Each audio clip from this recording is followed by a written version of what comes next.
कलेगे चलो जाए में ससुरा तू रियाज कलेगे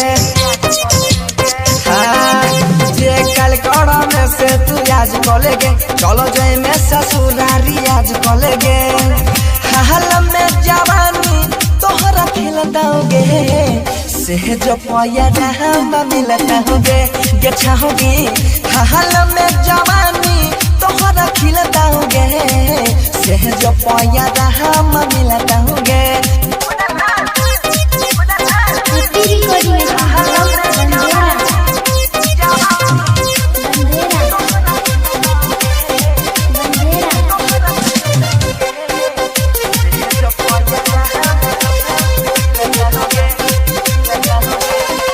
नहिरा वाला सुख कहाँ मिले तो ससुराल में दिनों भर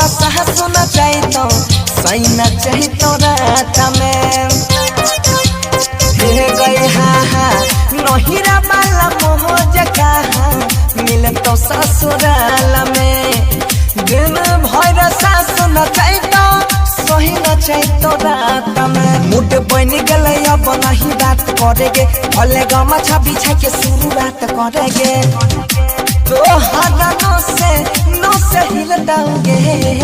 से जो पैसा बहादा मिलताओगे अच्छा होगी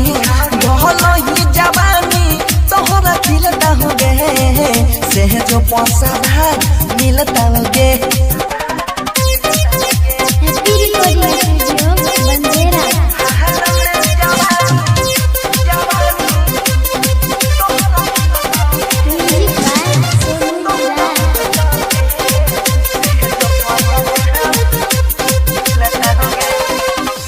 कहरे छौड़ी लिए भर मोहन गए चहल जाए भी ससुरा होइने दोसर के धन गे महाना कहरे छौड़ी लिए भर दम गे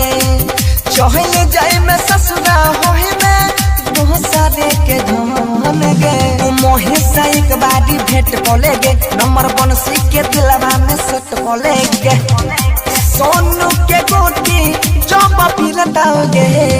से जब याद हम मिलताओगे